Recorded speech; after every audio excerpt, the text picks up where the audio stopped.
तो आईपीएल 2024 से पहले रॉयल चैलेंजर्स बैंगलोर ने एक बहुत ही बड़ा डिसीजन लिया है और अपने arch nemesis Lucknow super giants के पूर्व हेड कोच एंडी फ्लावर को उन्होंने अपनी टीम का नया हेड कोच बनाया है। And let me be very very clear कि एंडी फ्लावर को अपना हेड कोच बनाने का यह फैसला रॉयल चैलेंजर्स बैंगलोर का बहुत ही शानदार है और हमारा पूर्ण समर्थन उनके इस फैसले को है, क्योंकि रॉयल चैलेंजर्स बैंगलोर का जो थिंक टैंक था, खास करके उनके माइक हैसन और संजय बांगर की जो जोड़ी थी, उन्होंने काफी सारे डिसीजन सही लिए, लेकिन मेरे हिसाब से आईपीएल के ऑक्शन को वो ठीक तरीके से हैंडल नहीं कर पाए। हाँ, प्लेयर्स के मैनेजमेंट की अगर आप बात करो या फिर प्लेयर्स पर भरोसा जताने की बात करो, कुछ टैक्टिक्स की बात करो, तो वहां पर ये दोनों ने अच्छा काम किया। खास करके माइक हैसन ने, उनके अंडर प्रदर्शन भी अच्छा रहा, बैक टू बैक प्लेऑफ भी खेली रॉयल चैलेंजर्स बैंगलोर। लेकिन इस साल जब वो प्लेऑफ करने से चूक गए थे तो it was more of a given कि ये जोड़ी तो अब आपको दिखाई नहीं देगी। तो लखनऊ सुपर जायंट से अलग हुए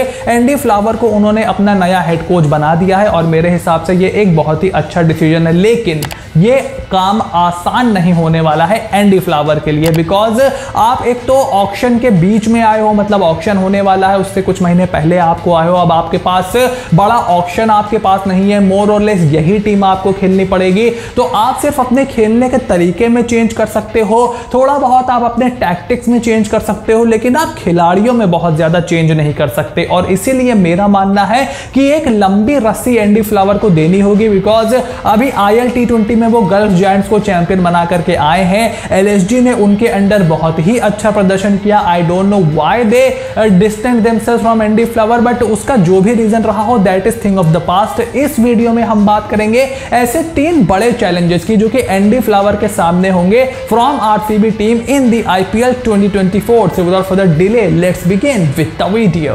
नंबर 1 चैलेंज जो कि आरसीबी के नए हेड कोच एंडी फ्लावर और उनके नए थिंक टैंक के सामने होगा is to deal with the ageing squad. जैसे कि हमने आरसीबी के रिव्यू में, प्रीव्यू में, ऑक्शन स्ट्रेटजी में सबके बारे में बात की है कि रॉयल चैलेंजर्स बैंगलोर की सबसे बड़ी दिक्कत यह है कि उनकी जो टीम है, खास करके उनकी जो बल्लेबाजी यूनिट है, वो थोड़ी सी उम्र दराज बैटिंग यूनिट है। अगर आप फाफ डुप्लेसी को देखो, he is nearing 40, Dinesh Karthik is nearing 40, Virat Kohli will be turning 35 in couple of months and so is the case with Glenn Maxwell. तो ये थोड़ी सी एजिंग बैटिंग यूनिट है और आने वाले समय में इनके परफॉर्मेंस में डिप आना ही आना है, ये आप लिखवा करके रख लो। दिनेश कार्तिक का ऑलरेडी हमने इस साल डिप देखा है, उसकी वजह से काफी सारे मैचेस भी गंवाने पड़े रॉयल चैलेंजर्स बैंगलोर को। तो अब समस्या यह है कि आपके पास मिनी ऑक्शन में बहुत ज्यादा ऑप्शंस अवेलेबल नहीं होंगे। मिनी ऑक्शन अब ज्यादा दूर है भी नहीं, उससे पहले होपफुली आपकी ट्रेड विंडो भी वर्ल्ड कप के एंड के आसपास खुल जाएगी, रिटेन और रिलीज प्लेयर्स की लिस्ट भी आपको सौंपनी होगी।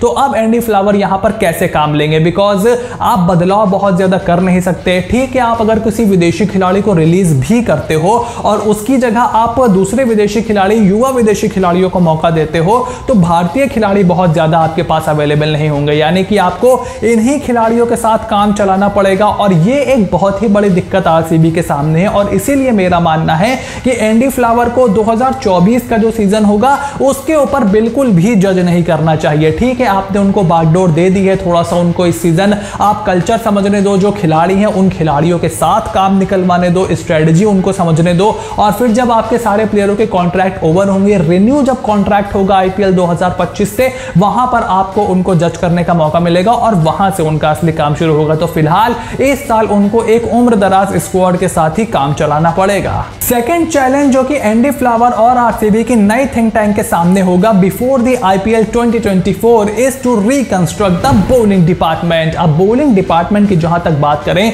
तो इंपैक्ट प्लेयर का रूल आ जाने के बाद थोड़ी बहुत राहत जरूर मिली थी रॉयल चैलेंजर्स बैंगलोर को, वरना उससे पहले चौथा पेस बॉलर वो अपने स्क्वाड में फिट नहीं कर पा रहे थे और हर्षल पटेल, सिराज और हेजलवुड के साथ ही उनको काम चलाना पड़ रहा था। पिछले साल इंजरी से भी बहुत ज्यादा परेशान रहे। शुरुआत में हेजलवुड अवेलेबल नहीं थे, टोपली आए तो वो पहले ही मैच में इंजर्ड हो गए, उसके बाद डेविड विली ने कुछ अच्छी बॉल डाली, फिर वो भी चले गए, उनकी जगह वेन परनाल को खिलाना पड़ा। तो काफी सारा इंजरी का मसला रहा। लेकिन अगर आप एंडी फ्लावर के कोचिंग पैटर्न पैटर्न को समझो तो he loves back of length pace bowler just like me, और ये एक ऐसी इनवैल्यूएबल स्किल है इन द T20 फॉर्मेट जो हर कोई मास्टर नहीं कर सकता। अगर आप लखनऊ सुपर जायंट्स की टीम का मेकअप देखो तो आपको वहां मार्कवुड दिखते हैं, आपको वहां आवेश खान दिखते हैं, आपको वहां मोहसिन खान दिखते हैं। युवा खिलाड़ियों में आपको वहां युद्धवीर सिंह चरक दिखते हैं। पिछले साल आपको दुष्मंता चमीरा वहां पर दिखे थे।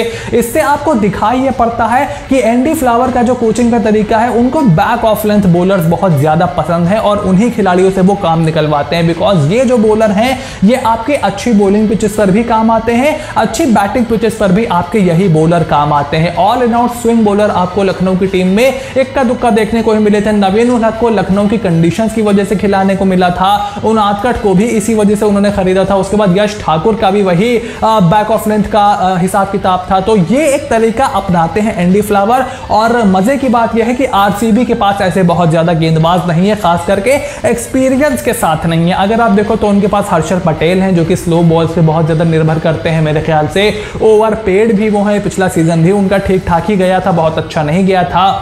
मोहम्मद सिराज आपके सीम बॉलर हैं, हालांकि आप भी उनको थोड़ा बहुत बैक ऑफ लेंथ में काउंट कर सकते हो, बट रिस्ट्रिक्शन लगाने में उनको थोड़ी सी दिक्कत आती है। जॉश हिजलवुड ले दे के आपके पास एक बैक ऑफ लेंथ पेसर हैं। उसके अलावा विली आपके स्विंग बॉलर हैं, वेन परनाल आपके उसी कैटेगरी के बॉलर हैं, वो भी बहुत ज्यादा स्पीड भी उनके पास नहीं है। युवा खिलाड़ियों में अविनाश सिंह है आपके पास, आकाशदीप है आपके पास, बट उतना ज्यादा कॉन्फिडेंस रॉयल चैलेंजर्स बैंगलोर ने उन पर नहीं दिखाया और अविनाश को तो अभी तक खेलने का मौका भी नहीं मिला है। तो ये एक समस्या रहेगी। अब क्या ऐसे कुछ युवा बॉलर्स को आइडेंटिफाई करके रॉयल चैलेंजर्स बैंगलोर में डालेंगे एंडी फ्लावर, ये देखने के लिए मैं सबसे ज्यादा एक्साइटेड हूं कि आखिर ट्रेड विंडो में आरसीबी क्या करती है। क्या वो किसी ऐसे विदेशी खिलाड़ी को ट्रेड करा करके लाती है फॉर समबडी लाइक हसरंगा, या फिर किसी और भारतीय खिलाड़ी गेंदबाज को वो ट्रेड कराती है, क्या एलएसजी से कोई प्लेयर लाने में कामयाब होता है। मैं बहुत ही ज्यादा एक्साइटेड हूं उनके कोचिंग का इस एस्पेक्ट को देखने के लिए। But right now back of length pace की समस्या एक बड़ा चैलेंज रहेगा।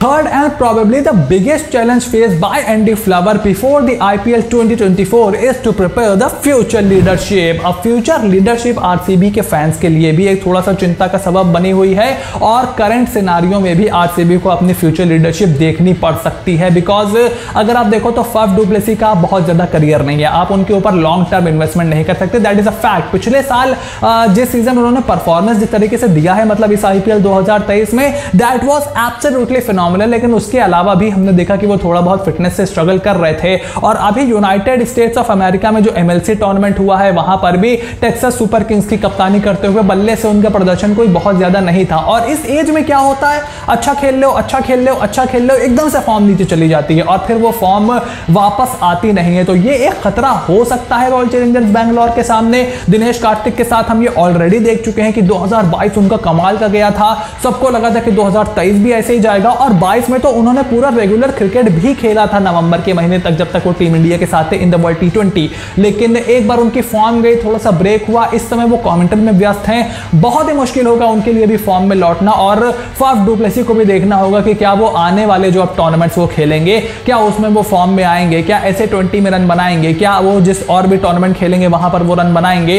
ये सारी चीजें भी फफ डु प्लेसी को लेकर के देखनी होंगी। उसके अलावा क्या विराट कोहली को दोबारा आप कप्तान बनाओगे? 35 साल के विराट कोहली को कप्तानी देकर भी आप कितना लंबा आगे जाओगे? क्या किसी और को टारगेट करोगे? तो सवाल बड़ा है, सवाल कठिन है। इस ऑप्शन में तो ऑप्शन ज्यादा नहीं होगा। इस IPL में मुझे नहीं लगता कप्तान भी चेंज होगा, मुझे नहीं लगता कि कप्तान चेंज होना भी चाहिए। अब एंडी फ्लावर वहां पर है, डु प्लेसी वहां पर है, VK वहां पर है और AB डिविलियर्स भी वहां पर है। तो आरसीबी की पूरी ट्रिलॉजी तो बनी गई है और एंडी फ्लावर को एक चौथा कैरेक्टर और एक बहुत ही इंपॉर्टेंट कैरेक्टर निभाने के लिए यहां पर काम दिया गया है। And I am really looking forward to कि Royal Challengers Bangalore of all people उनको LSG का ही कोच मिला है और अब वो दूसरे खेमे में जाकर के किस तरीके की परफॉर्मेंस देते हैं। बट ये 3 चैलेंजेस उनके सामने बहुत ही बड़े हैं। तो IPL 2024 के मिनी ऑक्शन से पहले आखिर एंडी फ्लावर की क्या स्ट्रेटजी होगी, फटाफट से कमेंट बॉक्स में लिख करके बताइए कि आपके हिसाब से वो किन खिलाड़ियों को ट्रेड कर सकते हैं, किसे रिलीज कर सकते हैं, किसे रिटेन कर सकते हैं, किसे टारगेट कर सकते हैं। सब कुछ फटाफट से कमेंट बॉक्स में लिख करके जरूर बताइए। लेकिन उससे पहले make sure to click on the subscribe button, press the bell notification, become part of the family because इस साल का मिनी ऑक्शन देखने में बहुत ही मजा आने वाला है। So stay tuned for all the updates and I will see you soon in the next video.